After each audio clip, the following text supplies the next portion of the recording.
Good morning, sisters and brothers. Am I audible at the back? So you can't escape my verbal volley, right?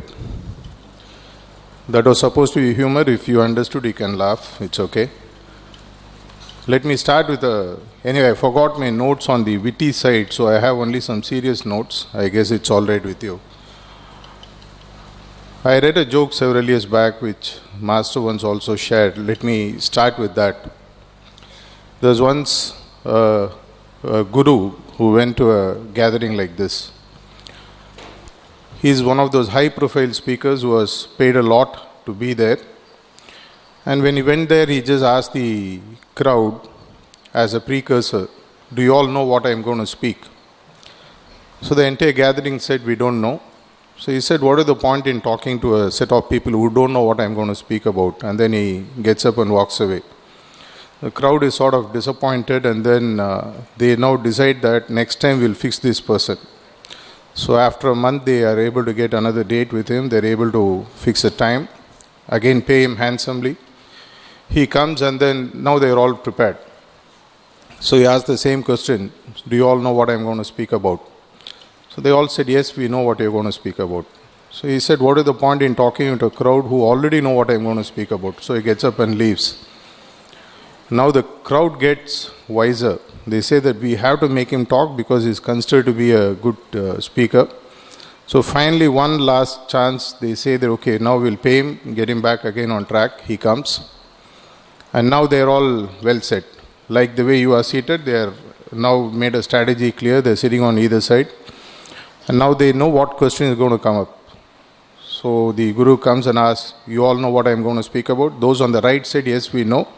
Those on the left said, "No, we don't know." So he very clearly said, "Okay, those who know, tell those who don't know." And then he walks away. Okay, now the question to you, do you know what I'm going to speak about? Silence. That's quite easy. I can just say, "Please start," and we can be done with it for 1 hour. Okay.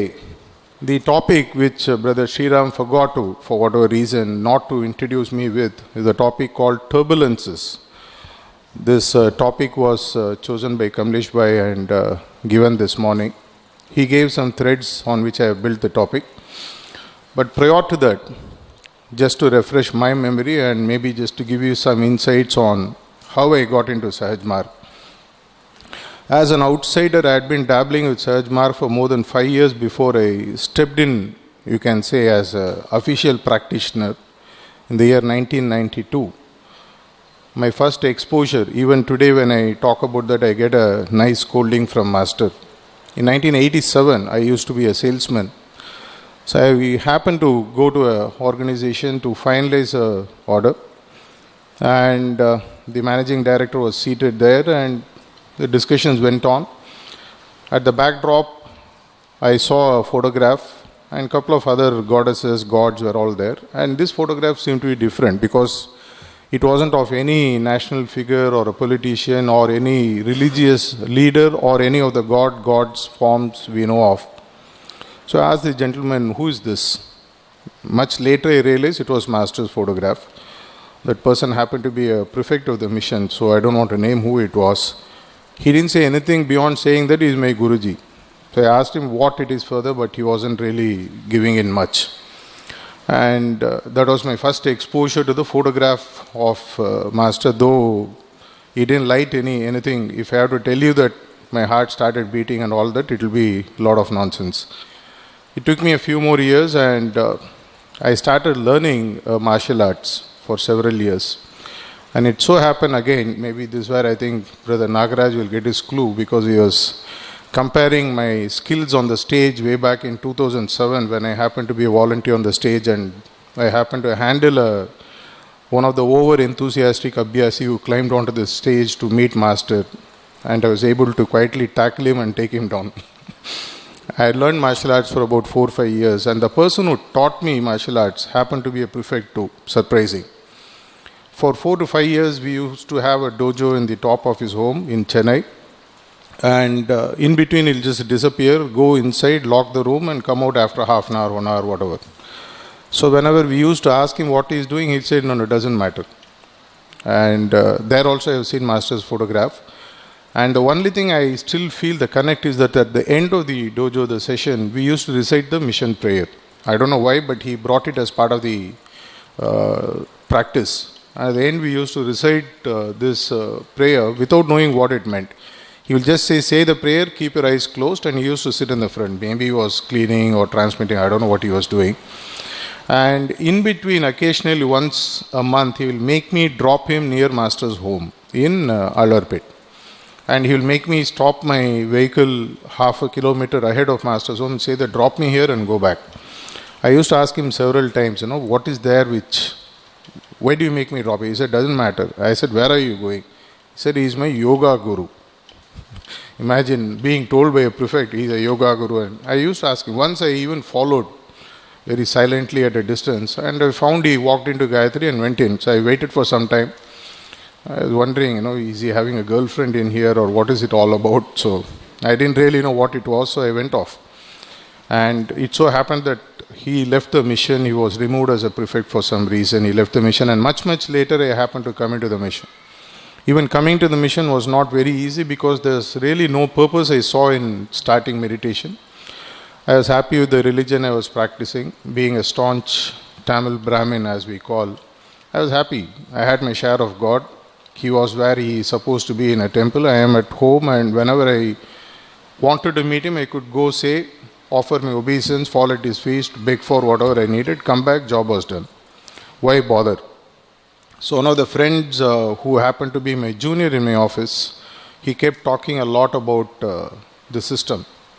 And normally one of my habits, which has helped me as well as put me in a lot of challenge, is I take a lot of time to start anything I do.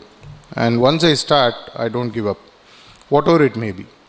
So it almost for 4 to 5 months, he used to keep giving me PSMs, Principles of Sahaj Marg series.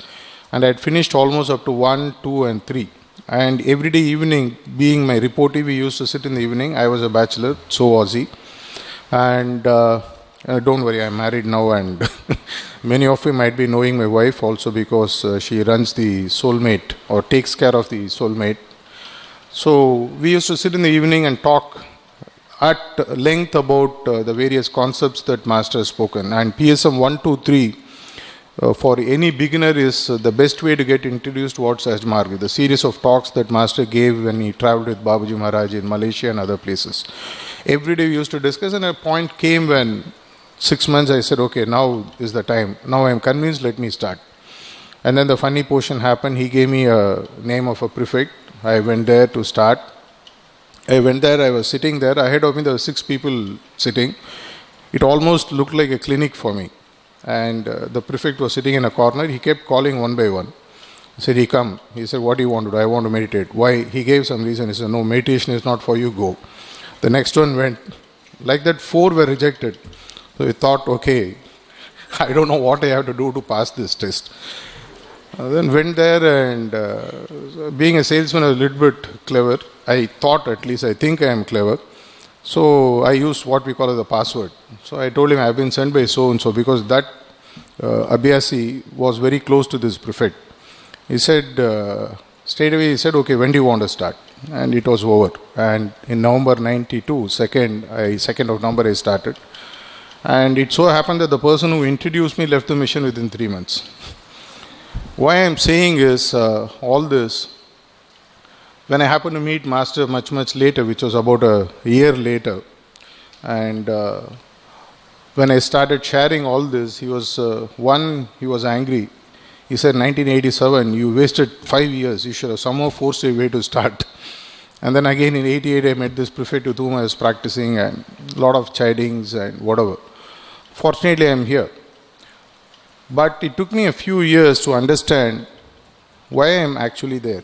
Though I had read all the works, I had read the so-called 10 maxims, which I am very sure all of us are still grappling with, because even if today, if I had to take a test on how many of you remember 10 maxims by heart, should I ask that question? No. I am safe because I just wrote down and brought. So if anyone has questions, you can ask me which maxim, I can reel it out. Because so happened in 2010, Master chose me to talk on a topic called 10 maxims. So Master always has a very nice way of making you remember what you are bad at by giving you a topic which you have to talk so that you at least get to know what you are talking about. I guess when Kamlesh Bhai gave the topic turbulences, maybe it means that I need to learn to handle my turbulences as well. Why Sahaj Marg was something that took me several years to really understand. Initially I came because when I read the books, I was quite impressed with the flow of thinking and the way in which Master talked about Sahaj Marg. It was quite appealing to the intellectual side.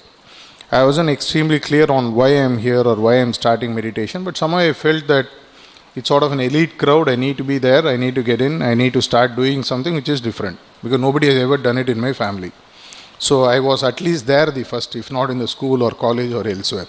I said, let me start. A few years later, I started understanding a little bit seriously about the purpose of Sahaj Marg. But even today, if I have to tell you, if I really understand, as the Maxim 3 would say, really not. I mean, Maxim 3, after all, talks about complete oneness. How many of us would really, be here knowing well that we are here for that? I really don't know. Because many of us, when I go around giving talks, I used to what we call as a lecture circuit. People call us Rotary Club, Lion Club, open houses, welcome desk. Wherever we go, we speak.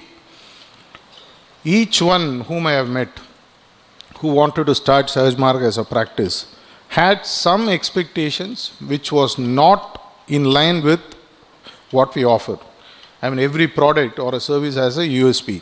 Sahaj Marg, if we take it as a product or a service that we offer, has a USP. Complete oneness with God or self-realization.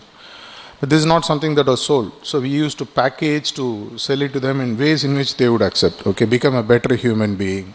Learn how to develop the inner balance or learn to be peaceful with yourself.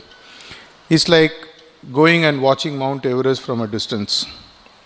You have a view, it's beautiful, scenic, lovely. I can take a photograph and tomorrow morning it will be up on my Facebook as a backdrop. Or I can stand there, the famous word of 2013 which was voted as selfie. I can take a selfie and upload on my Facebook. Other than that, Everest does not really serve a purpose for a curious visitor. For a person who gets closer, as Master has mentioned in one of the talks, when you start climbing Mount Everest, you start picking up a few pebbles or maybe some diamonds or some rubies and you are happy, you come back. And there are some more serious people who climb up and go up to the base camp. And there are people who make a living out there. And that's it, base camp is the highest that they reach. And very, very few people, if you look at the expedition to Mount Everest in the last 60 years, since the first pair set their foot there, Edmund Hillary and Tenzing, maybe about 2,000 to 3,000 people have made it there. That's all. The rest of all people who just went halfway through and came back. Like that, how many of us are really clear as to why we are here?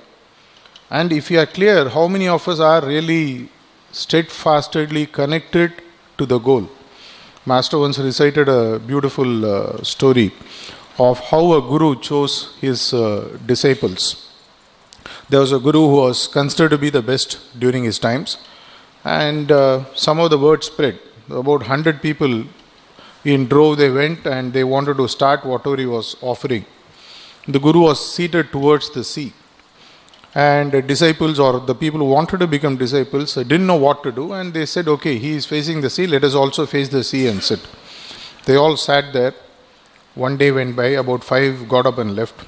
2 days, 3 days, 1 month, 2 months. After about 3 months, only about 5 people were left.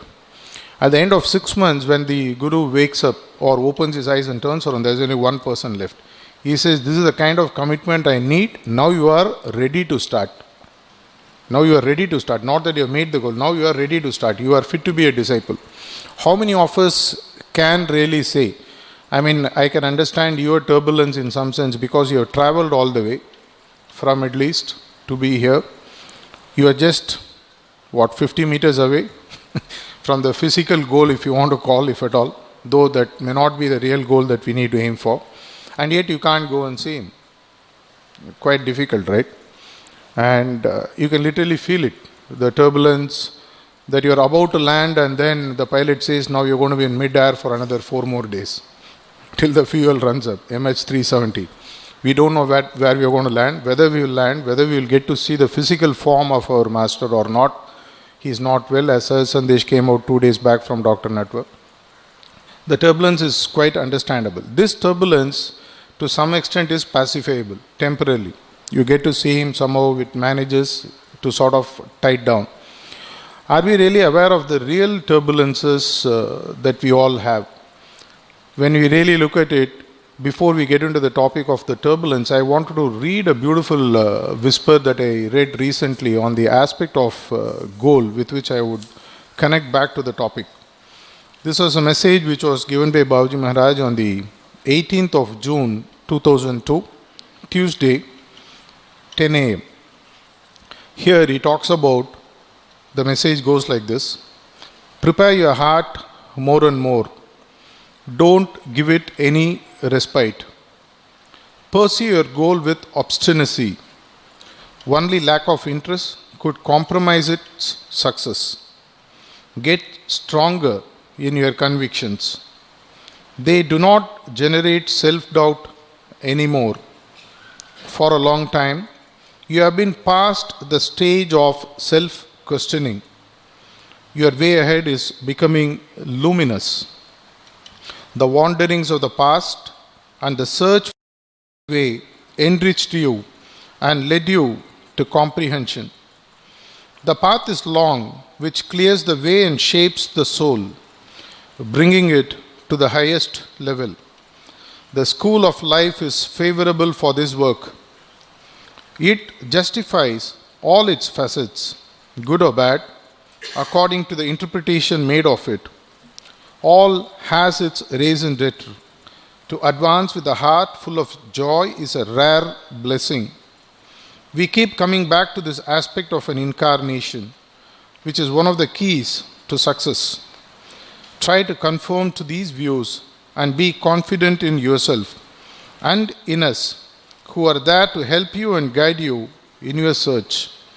Any work bears its fruit, particularly in this field. Never forget it. Make sure you remain happy and certain to reach the goal, whatever happens. The last two words are really the key. He speaks about the goal and he says, whatever happens. When I also read about the Abhyasis who travel out of India, specifically, this is a crowd which is a reasonably fair mix. Some of you are originally from Middle East and many here are from India who have gone there. I have interacted, thanks to being close to Master for several years now, meeting several Abhyasis from all parts of the world. Almost every country that we have Abhyasis have made a visit to Manapakkam, and I had a chance to meet, talk to them, exchange some views. One thing that we invariably find, at least for those who go from India and settle there, is that our heart is still back at home, whereas our mind is there. Mind is where the homeland, or rather the land that we are settled in, is there. For example, in a case, let us take the example of, say, Dubai. The challenge there is, the heart keeps saying, go back to where we are. The mind keeps saying, a little bit more. Just 6 months more, just 1 month more, just 1 year more. I know of several friends during my school and college days who have gone to Gulf and said that I'll be back in 3 to 5 years after making enough money. And it's almost 25-30 years and they're still there. Some of them have taken their families there and some of them still have the families here. They come, visit and go. Even where you are there physically, there is still a disconnect. This is something that I have perceived, correct me if I am wrong, that in spite of the riches that you build up, the material riches that you build up, still there is a disconnect because you are still considered as an outside citizen. You are not still considered as part of the ecosystem there, whether we like it or not. The same is true for people who travel to Europe or to America or elsewhere. You are neither accepted fully nor thrown out because they need you there because of the services that you offer in some way. At the same time, you are not needed there because you don't form part of them. So the classical challenge of being there or not being there, something what an Indian bride or a daughter-in-law would understand very well. Even after 20, 30 years of marriage, she is still an outsider in her own home where she has adopted her mother-in-law as her mother. The mother-in-law always thinks that you belong to where you came from. And in your home from where you actually migrated, they say that now we have given you in marriage, you go. And you are in a state of limbo. I mean, if you really have read the works of Ramayana and Mahabharata, we will understand the concept of Tirisanga Surgam. You are there in between, which is a heaven created by Vishwamitra, which is neither the actual heaven nor the earth. And he is sort of stuck in a sort of a limbo. That state is something that I connect to a lot of these brothers and sisters whom I meet. There is a turbulence. I am here, I know for sure, because I have come here because the land offers certain material opportunities. And I found that this in some sense could connect me back when I become a money bag, as to call, so that I can go back and settle. It doesn't seem to happen. And even a few who have come back and settled, some of my friends who are outside the mission, or some of the brothers and sisters who are part of the mission, we have found that they come back and they find that now they have traveled so far, they don't belong here too. And they go back. I remember a talk that Master gave on 1st of January 2005 as part of the New Year talk. He was speaking about many of us who are also in a turbulent state because we have left the so-called religion. And some of us thankfully still keep their feet there. I mean, I know of a few people who practice both just to be safer, like insurance policy. In case this doesn't work, I still have this. I mean, Master always talks about treading two horses simultaneously, the dangers and all that, but we still do it because how would he know? I still have a small almirah in my home where I have my old gods, goddesses photographs. Occasionally open it and do this. At least the Indian Hindus will understand what it means. He was speaking about that in the 2005 talk, where he openly said, now turn back and see. You are so far away from the religion you left. Even if you go back, nobody will accept you. You will be a social outcast because you know that doesn't work anymore. It's like a person who has crossed the first standard, gone to the 5th, 8th, 10th standard, and then you go and put him back and start alphabets all over again. I mean, alphabet soup is good, but starting alphabets all over again may not be a good idea. You feel disconnect. And you are not here too. You are not able to take what it takes for you to be a complete Sahaj Margi. In that talk, he also said something which was very, I would say, painful to hear. He said, having now come into the system of Sahaj Marg, how many can I really see as true practitioners the way my master would want them to see, Babaji Maharaj? And then he said, in the entire population of Sahaj Marg, if I see about a handful, I would be happy, whom I can call as Abhyasis. That's a very potent statement, yet very painful for all of us, because each one of us, hopefully, at heart, would like to be considered as a serious practitioner of the system. Whatever disconnects we still have, whatever challenges we still face, this upheaval, this constant motion, this constant undercurrents are the turbulences which keep plaguing us all the time. We still haven't got over the form aspect. I don't think I can say for sure that I've got over the form aspect of Master, where Master keeps talking about the time should come when you transcend the form and go beyond that. Hence you are able to see. In fact, the quotation that Master twisted out of what Babaji Maharaj said is something which I have been thinking about for several years before a little bit of understanding came into my head or my heart. Babaji used to say that love him who loves all, and Master changed it to say that love all whom he loves. When I asked him several times, he used to laugh it off. He never gave a direct reply as to what he meant by saying that. And then the standard stock reply all prefects and abhyasis have learned, or we have learned to tell others, when in doubt, meditate. I mean, when I have a problem, I will ask Master, but when you have a problem, you meditate, you will find the answer. This is something every prefect, every functionary has Master to say. Even I say that in many of my interactions with Abhyas. You have a problem, meditate, you will get the answer. But when I have a problem, I will go and ask him, because I have access. So this question I had been pondering over, and then this answer came to me, which maybe I thought I will share with you. When I start seeing, when he says, love all whom he loves, which literally means if I can transcend the form, Actually, I should be seeing about 450 masters sitting in this room. Each one actually is a duplicate of him. If I can see him really, not see him the form, but see the essence of master in each one of you, I think that's what he meant by saying, love all whom he loves. How many of us can really say, many of us have read this story in Mahabharata about when sage Durvasa calls Lord Krishna, and Lord Krishna says that, okay, I'll come for dinner, and they all spend a lot of time in preparing food. And it's quite late into the night, and then suddenly they find a wild boar running into the place and keeping its mouth here and there, wanting to eat the food. And they all beat up the wild boar and chase it away. And then they find that the beating that they gave the wild boar was actually an infliction that they took upon themselves. And then when they go to Lord Krishna and say, what happened? He says, I came as a wild boar. You are only looking for me as a Lord Krishna, as a form that you are aware of. How many of us would have turned away Master whenever he came to us in several forms? We don't know, because we are stuck to the form.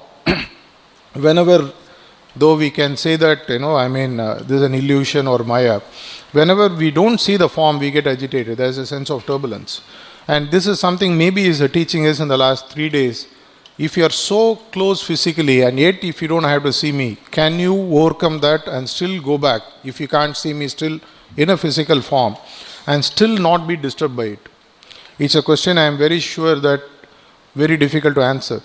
If given a choice, if I just say that Master is coming, I'm sure all of you will turn back and see. Because that's something that we have. It is extremely difficult. The turbulences that specifically I have seen with the group of Abhyasis I have seen from the Middle East, as they say, you're torn apart because of the several afflictions we have.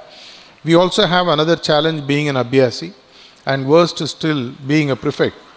The expectations of the people who watch us are phenomenal. They expect a perfect replica of your Guru. They expect the best of behavior, they expect the best of character, they expect the best of communication. Kamlesh Bhai was talking in the Basant Utsav in Tirupur on the conversation principles of Lalaji Maharaj. How to even converse. Every Abhyasi has this perennial challenge of having to live up to something which he is not. And many of us, heart of heart, know it's almost an impossibility for us to be like what Master would want us to be. Though we all honestly, fervently keep giving attempts. This again creates some kind of a discord, a disconnect, a turbulence. In my view, the heart says I have to be like that, and the mind says if you have to be like this, there are so many other things that you need to compromise. The late night movie or going out for a shopping. Dubai is after all full of shopping malls. Indians go all the way only to shop and come back. As they say, shop till you drop dead. And then they come back to find that they are not happy because the famous joke they say, the wife always says, I don't have enough dresses, and whatever dresses I have, I don't have enough place to keep them. So we keep shopping all the time. The same is true for the husbands who shop for jobs, who shop for so many other things. Still we find there is a disconnect. The material side, if you really take Maxim 4, Babaji Maharaj talks about leading a very simple life in tune with nature. Very nice to talk about. We can pat ourselves on the back after having a seminar on 10 Maxim and go around and say that Maxim 4 was wonderful. At least by the end of my life, I think I'll practice it. It's so easy to talk. Be plain and simple and in tune with nature. Not very easy to really attain. When you really connect that back to the practice, in fact, in one of the talks here that Kamlesh Bhai gave, he was speaking about when actually you do the cleaning, when you start removing all the complexities, you become simple. It's as simple as that. In fact, he went on to say that if you are not simple, it's a very clear sign that your cleaning is still not proper, it's not complete. Because you have complexities which you have not been able to clear, and you have not cooperated whenever Master clears the tendencies or the samskaras, we let them come back. Which means we create tendencies, we create these turbulences, and we understand 10 maxims as a theory. After all, if I give you 5 minutes to read through your book, I am very sure in your diary you will find them there and write them down. It's not very difficult. And 2 days back we had a conversation, and Kamlesh Bhai was talking how easy Sahaj Marg actually is. or rather how simple it is. All we have to do is take the 10 maxims. Before doing anything in your life, look whether it is as per 10 maxims or not. If it is not, don't do it. If it is as per 10 maxims, do it. Life is as simple as that, but it's not easy because my mind says, my God, oh no. It says rise before dawn. Master once made a very famous joke during the time of Brother Don Sabirin, who was there several years back, who used to be a prefect. Said the only person who could do it was Don's wife. Rise before dawn, Whenever she used to get up, dawn was there. For rest of us, it's quite difficult. Rise before dawn. Many of us do it only to go back and sleep. Because we don't understand the second line of the maxim. Rise before dawn, okay, at least 50%. Like a famous joke I saw in YouTube something. One quizmaster is running a program and he is asking one of the participants, who did God say shoot? So the person thinks and says he shot Rajiv Gandhi. He says, because he said Gandhi, I'll give you 5 marks. So after all, he shot Mahatma Gandhi, he got half right. Like that, we get half the maxim right. Rise before dawn, we get up, go back to sleep again. Like that, each of the maxim beats the next one. It's so difficult. And it says in Maxim 7, forget all the problems and treat others as brethren. And how is it possible? If you're able to treat everyone as a brother, why should we have all the problem in the world that we have? Do we even work as a team amongst Abhyasis? Once Master gave a very painful speech 1 year back in this room when he spoke about brotherhood, and the talk was as short as about 5 minutes. He said the most nauseating topic I am being asked to speak again and again is this brotherhood. Why do I have to speak about this after so many years of being in the mission that we still have to speak about brotherhood? So when we look at, again going back to the turbulences, we are continuously being split apart. When I was pondering on this question, there are 4 points that I thought I would present here, with which maybe I would go towards the taken about 35 minutes. Is that okay? I was jokingly saying that one of the talks, one of the speakers went to a session like this. So he asked, how long can I speak? He said, you speak as long as you want, but we will leave in 30 minutes. So please tell me when you leave so that I can stop. Okay. There are few points that I wanted to anchor and found them to be relevant as to how we can overcome this turbulence. I always found that the easiest place to go and hide when you have a problem is the collection of whispers. All you have to do is create an index and find the topic you want to speak, throw it in, and the whispers will tell you what whisper to read. Read it and then leave it to them, let them figure out what it is. Because when it comes from above, you cannot question reading what I am reading. It's your problem and their problem. There are 4 points which I found were essential. The first one I wanted to talk was the topic on acceptance. This I found is the first key for overcoming the turbulences. For this I had one whisper which I wanted to share, which I found very pertinent on the topic of acceptance. This is a message that Babaji Maharaj has given on Sunday, the 28th of October 2012, 10 a.m. This is part of the special messages which have been coming out. The message goes like this. He says, let yourself be carried towards this divine splendor, that which delights your heart. There begins that contact which is renewed and appreciated each day. It generates, no, it's not for you, don't worry. The child is crying there. It will take some more time before you have to accept. It generates these messages that are more and more sought after by beings who are receptive and really committed to our system. This system will significantly leave its mark on the new era and will thus place these beings in tune with the vibrational power of the sovereign spirit. The latter builds that which cannot be perceived by a human being, though it is essential to his elevation. The Stone Age, which we alluded to recently, is long gone. It is up to today's human beings to grasp what we are offering in this special context. All are not aware of the situation. Having reached this pivotal point in this evolution, the human being must make a choice to move forward or to stagnate without seizing the opportunity offered to him to anticipate events. Make of that what you will. Humans have their own judgment, their good or bad tendencies with which they must contend. There lies the challenge of an incarnation. A life without trials, without problems of any kind, would not be constructive in the way we conceive it. Everyone carries their own burden, which is necessary for their evolution. Everything has to be paid for. Everything has to be deserved here below. The positive results of life represent the most valuable asset, one that determines what comes next on all levels. Accepting one's situation and being thankful is an indication of nobility of soul. It is not always easy to react like this. We all went through many ordeals on this earth. Who is spared? Thus are the rules. This is what Babaji Maharaj says in this message, which is a very clear indicator. Again, it's quite easy to read from a piece of paper and say that go ahead and accept.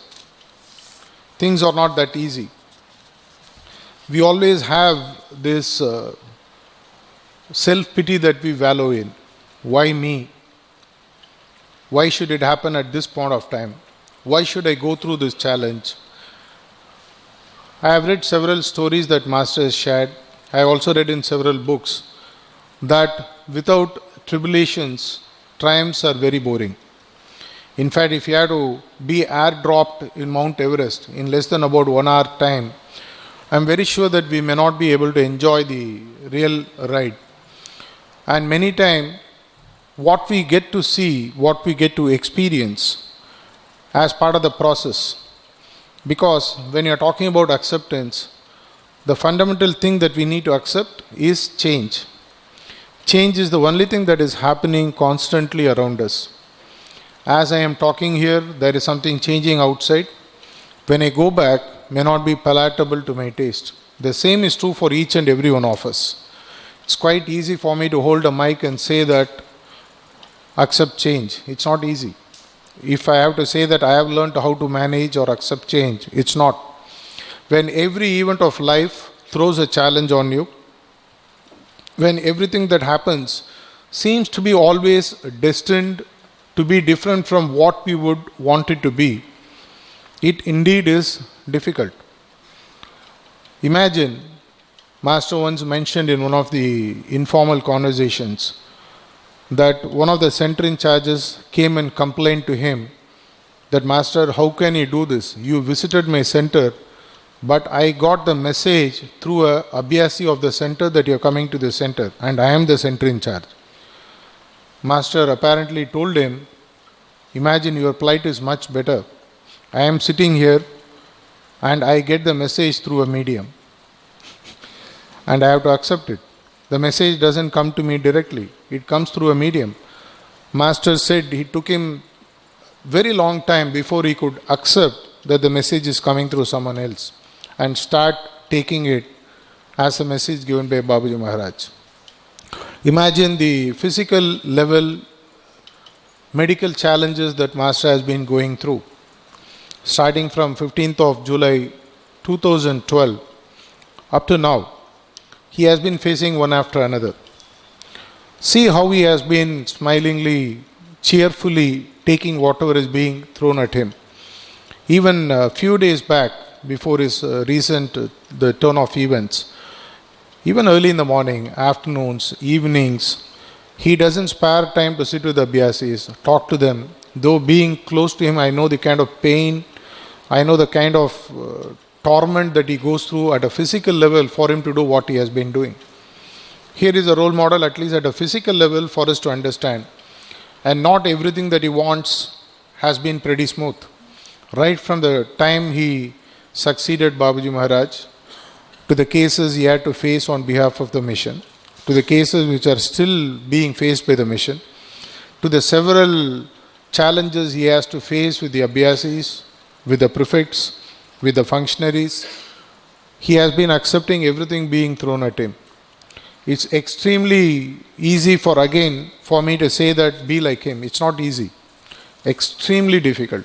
The kind of pain that the only thing that I've seen is the definition that he once gave. A true master is one who masters pain. And for that kind of acceptance for us, after all, if we have a goal, it may not be oneness with God. At least it is to become like him. To become the qualities that we see in him is something that we need to imbibe in us. And one of the biggest things that I have learned from him, though I am yet to practice or get it part of my system in full, is the ability for us to accept whatever is being thrown at us. When we considering ourselves as a functionary, for example, being stopped at the gate, or my communication not being replied to by master, or the wedding of my daughter not being solemnized by my master, or the Annaprashanam that many of us are familiar in India not being done by master. Everywhere we have challenges. My daughter has finished plus 2, I want to know what she has to do, and master is not replying. Okay, my son is getting married, I want to know whether this bride suits him or not. I need to know master to reply to me. Things like that. Starting from mundane, very small challenges to the highest challenges. In fact, once master said, surprisingly, the challenges which come to me or the questions being posed really are not of a spiritual nature. Very rarely an Abhyasi comes and says, Master, I have been meditating on my condition. This is my condition. This is my approach. Tell me why my path is being blocked. Why I am not progressing. He says those kind of questions are meaningful to a guru.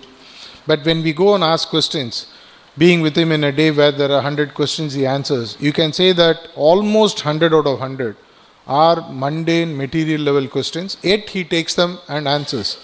Because conveniently we say that, Master, I have taken you as my mother. After all, won't a mother do this for me? Please answer my question. And we run to him like a child and he does it. But if we start accepting whatever comes to us and become that he would want us to become at a level of accepting the pain that we are going through, the turbulence that each one of us have becomes much easier. Then I'm looking for the next answer to these questions. What would trigger acceptance in a Abhyasi? What is the key? We are going from the turbulence to the practice to the goal to the level of acceptance. Then in whispers, as well as in many of the conversations I have had with Master and Kamlesh Bhai, I found that what is the determining factor for us to be able to accept is the attitude that we have towards what is being thrown at us. It is finally that attitude of us which determines the difference between person A's reaction to the situation as compared to the person B's reaction to the person C reaction. And there I found this beautiful whisper message. Again, I am taking recourse very easily to whispers because that way you will have no questions to me. The message is on Thursday, 12th of July, 2001, 8 a.m. Babaji Maharaj in this message, when I finish reading, he gives a beautiful insight on what leads to acceptance. When the aspirant calls his master, he is heard. Things cannot be otherwise. The answer may not come up to his expectations.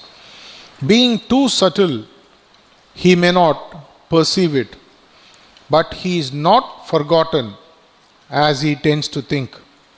You, our brothers who have come a long way, do not bring this situation back to human relationships. It does not belong to the same level of perception. These exchanges with your master develop you spiritually. They are an important part of your process. Express yourself, appeal to him, and pay attention to the answers given to you. Humanly, they may not satisfy you, but be reasonable. It will be up to you to draw conclusions from answers given to you according to the events, and your attitude will be rewarding or not. Every life is full of lessons to be learned, but whether one can draw the best from it or not is another matter. Wisdom is acquired at that price, gradually, slowly. Old wise men suffered so many strokes of fate which have not affected them for a long time. They have passed over this threshold. They take refuge in themselves when the elements rage. Thus, they do find the safest refuge while waiting for the calm to return. Babaji Maharaj. This message, along with the next one, I am going to read on attitude, which I again found to be really pertinent. 8th of August 2002, Thursday, 10 a.m. The end for the poor or the rich here below is the same. From one incarnation to another, the living conditions change, but the same fights and the same combat are to be carried out sooner or later. Wealth and poverty are only experiments, opportunities to progress. Gifts and titles are illusory. You know this already. The only solace against all evils, you know it. Your heart wants to overcome all these reasons. Its only creed is love, in which it is regenerated. To advance on the way to perfection is not easy. The battle is hard sometimes. The supreme recourse is surrender, in which all that overwhelms man is offered to divinity. This attitude attracts grace, which puts balm on a suffering heart. In that sense, nothing is in vain. All is counted and strengthens the soul. From victory to victory, it becomes more serene, having admitted the principle. Wisdom is acquired through experiences when they are well understood. Revolt is useless. It embitters hearts that cannot control themselves. Learning through life is difficult, but that's the way it goes until the end. May you come out of it victorious. You have all our blessings for that. Babaji Maharaj talks about this way back in 2002, which I read as a recent message. When I again looked at the concept of goal to acceptance of all the turbulences that happens, and how our attitude determines what we need to get.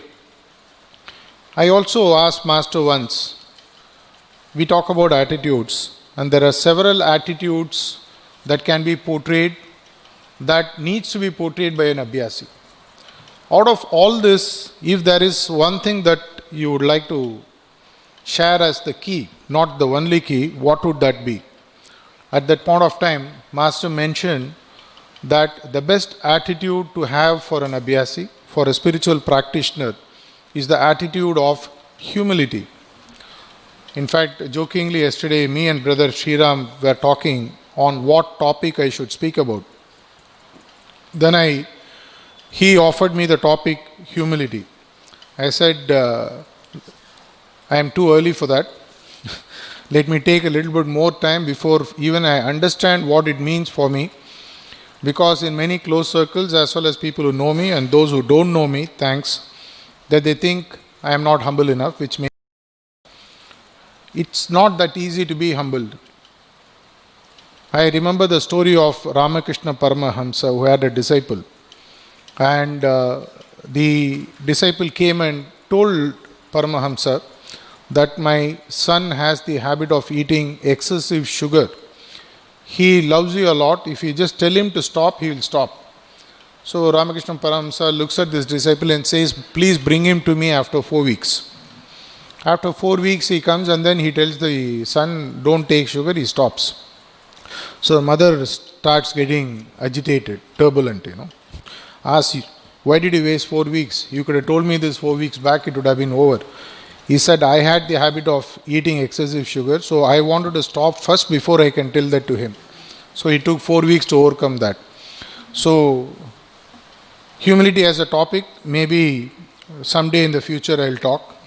Right now the only thing I would pick up is again going back to Whispers, where there's a beautiful message that Babaji Maharaj has given on the importance of humility and how to stitch it back to the topic of acceptance and attitude. This message is given on Saturday, the 8th of January 2000, 8 a.m.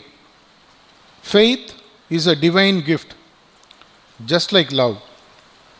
Imagine a lifetime without faith. How can one live like that? So, you think. Many live it and with dignity. They can have a well-led existence, help their fellow men and act honestly. Why is it so, you say, when so many others who claim they have it behave so badly towards their brothers? These are the mysteries of creation. God has his reasons, which are not obvious in your eyes. He knows what he does to bring each creature to the point where it must arrive. Life is only a short spell in this great process of evolution. Man goes through all possible tests and he is put to the test. He must measure up to all situations. This is what must make him stronger and humble while advancing towards perfection. Humility is a great force. It allows tolerance, a real understanding of the other, and it is a major virtue. The way is long and difficult, but there is every hope for success and it is worthwhile. Babaji Maharaj. This passage for me again threw up another interesting question. The fourth point that I wanted to share about, which could be the culminating point with which most probably I would conclude my talk. What then stops us from being humble? What is it really that creates the challenges and bottlenecks? If we are humble, wouldn't it be much easier for everything that is thrown at us to be taken, where our attitude is shaped well by a sense of humility, which leads to the acceptance and hence our path towards the goal, which is the original home. And this almost is a no-brainer, but it is a challenge that man has been grappling with. Again, this answer I found in Whispers as well as in some of the conversations I have had with Master. If I have to ask you this question, I am very sure that all of you in one single word will give the answer. What stops us from being humble? Yeah. Very, very simple. Ego. Once I read a beautiful acronym for the word ego. He says, ego stands for edges Guru out or edges God out. That is the power of ego. And I couldn't find a better way than to look at Whispers for this concluding message from Whispers I picked up on the need for regulating the ego. This message was given by Babaji Maharaj just 3 days prior to the centenary celebrations held in Manapakam. This was on the 27th of April 1999, Tuesday, 10 a.m. The message is like this. You have that pathological tendency not to accept the least criticism from your masters. We are bad because we dare in certain circumstances to criticize you. What are things coming to? What poor weaklings you are. You want to grow, grow, but to fear blows. You would prefer to be protected in a cocoon, shock-proof, anti-pain, sterilized, etc. What can be done of you? Should we resign as the parents of your time do? Do they act for the good of the children, or do they simply offload their duty on them? Is this what you expect of us? Take a good look at yourself. Make your own choice. Truly, if you want to continue, make yourself immune to your ego. Don't be its slave anymore. Otherwise, how will we be able to make you advance? We know, my daughter, that you stand well our criticisms. Try to share your point of view with the others to make them become aware of their weakness on this point. Babaji Maharaj. If you really look at it, what I have done is to go into the topic a little bit. It doesn't yet do justice in terms of what needs to be done. After all, life is like a multiple lock. Each of these multiple locks opens with different keys. Like our fingerprints being unique, not all locks open with the same set of keys. Each one of us have a different locking mechanism, and we alone can unlock the quagmire that we have landed ourselves into. The best thing is that we all know what the keys that would work for us. It is the last point which I shared which stops us from going back to the earlier points of acceptance, which can be changed by the attitude, which can be changed by becoming humble. And for humility to settle in, we need to be able to open our mouth really big and eat this mountain-sized aspect called as ego. And if you have to eat a mountain, it takes a lifetime. And ego is almost like that. The day we are able to break that multiple combination lock, the keys that I think I have shared today are enough to let you overcome turbulence. Just to sum it back to you, turbulence is something that happens when we are not focused on the goal.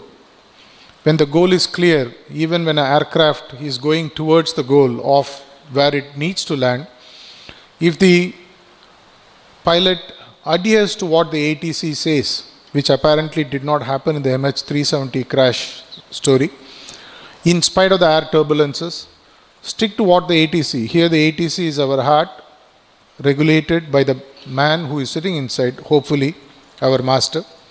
Listen to that, and for the goal to be clear, for the turbulences to settle in and advance towards the goal, whatever happens on the path of the turbulence, we need to be able to accept. Accept cheerfully. And for us to be able to accept, we need to shape our attitudes. And for us to be able to shape our attitudes, we need to become humble. For us to be humble, we need to let our ego sublimate to the highest level where our master takes us over. What I have shared are more in terms of a few insights into what it takes for us to be able to hopefully tide the journey towards the goal on the waves of turbulence and make it. I only sincerely pray that this journey becomes more smoothful, and even if it is with full of turbulences, let us reach the goal by sublimating our ego to the highest possible love with which we are surrounded with our master. And hopefully when he looks at us, he says, here is a person, at least I can say He is one of that handful aspirants I spoke about. Thank you. Exactly 1 hour. If you still have the energy for question answers, I can take it. It's okay. Otherwise, we can take a break. As you choose. I am only reminded of the story which is shared before the talk of the famous open heart surgeon, Denton Cooley. The first open heart surgeon, he was going around America giving talks. And the talks are becoming so predictable. His driver once said, in this town you have never been there, nobody knows you. So I'll read out the talk for you. And then they swap the quotes and he goes on the stage, reads out the talk. At the end, one doctor at the back stood up and said, Doctor, I have a question for you. So and then reads out the question. So this person is quite smart. He says, this question is so easy, my driver will answer for you. So any questions you have enough drivers here, they will answer it for you. Sriram and if you have any questions, please feel free to ask.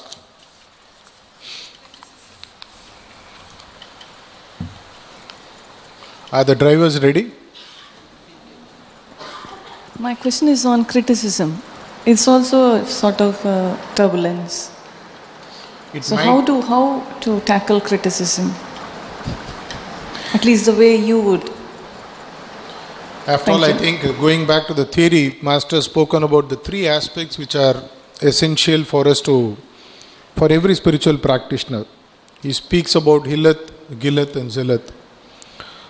Hilath is when you have enough health to survive, not to be too healthy, because then we forget the aspect of God or the divinity. The next one is just about enough material wealth for us to manage. The third one, he always used to make fun of us. Thanks to Babaji Maharaj, I am surrounded by these people who are full of zilath or criticism. They keep giving me criticism so that I am grounded. If that can happen to master of such high caliber. I read many years back a beautiful Sufi story where a Sufi saint says, treat criticism like stones being thrown at you. The more stones come, the better the cost of building a home comes down. Build a home out of that, let us see what happens. All I can say is, going back to the 4 keys that I said, accept. For example, if I am being criticized by someone who is 2 kilometers away now and I can't hear, what would I do? I do nothing because I haven't heard.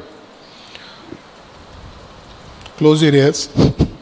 If it is worthwhile, look at yourself. I always say that when someone is criticizing you, though it is not easy to walk the talk, it's like a mirror being offered and somebody is showing the mirror to you. And if you don't like what you see there, don't throw the mirror out.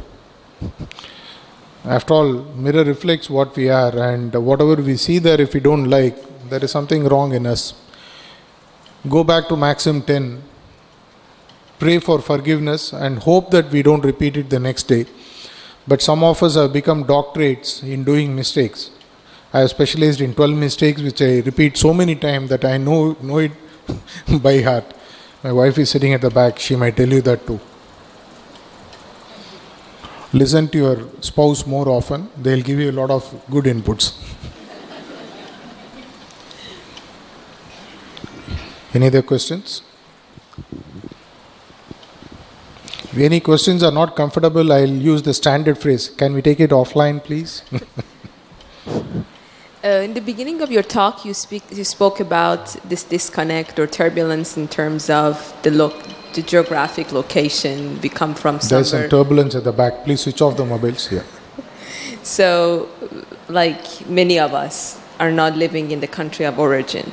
And the same way that you explained that, we don't really feel belonging to where we come from because of the course and experiences we have gone through. And then, but also in the country we live, there is that idea that you're always immigrant or you're always the second, generation or whatever, second immigrant, or never part of that. So in your experience talking with Master, and what would you say to that? So where to be anyways? It's difficult as a question to answer because I am still eating sugar. I am in my place where I am born. I'm born in Chennai, I'm brought up in Chennai, I've lived whatever I lived in the place where I'm born. So I cannot really answer this question because I haven't experienced that. The only thing I found is that whenever I went out, traveled for classes or holidays, I always wanted to come back where I belonged. And I'm very sure that your heart will tell you where you really belong. When I say your heart will say where you belong to, it doesn't mean that you pack your bags and come to Manapakam. I have seen several Indians and I have seen several overseas people who have traveled to Manapakam and felt more miserable than they were in wherever they were. Ask yourself where you really belong to. To answer that question, it's much easier. Which should help my spiritual growth? It's not necessarily Manapakam or the place where your physical master is stationed. It's not essential at all. In fact, shockingly, a few weeks back, Master was explaining that those who are physically close are not necessarily, those who are physically near are not necessarily close to him. So it doesn't matter where you are. It matters where your heart really says, this is where I need to be there for my spiritual progress. That's the only thing I can say. It might help you to meditate on it for 1 year, 5 years, and then finally when the call comes, follow that.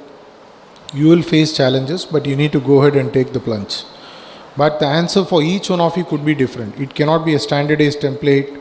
Come to Manapakam, Chennai, 600125, India. It's not so. It's a difficult call, but I guess some point of time you have to find the answer from inside. Do not depend on any external entity, including when we go and ask Master for an answer, many times he answers what satisfies your immediate, what gratifies you at that point of time. In fact, Master said that every question is based on a desire. Based on desire.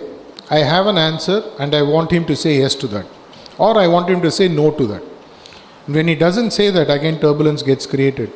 All the answers are there and again looks theoretical, takes time. Even when I got married and when he had chosen my wife, I had some questions on my mind.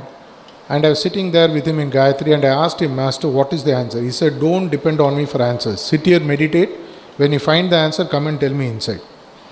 And I sat there, meditate for about half an hour. I got some answer. I went and told him, Master, this is the answer I got for this situation. Master said, this is the answer I would have given, but I wanted you to find it on your own because now you will take ownership for that. Thank you. Nice roundabout way without answering. No other questions? Okay. Thank you. Thanks a lot.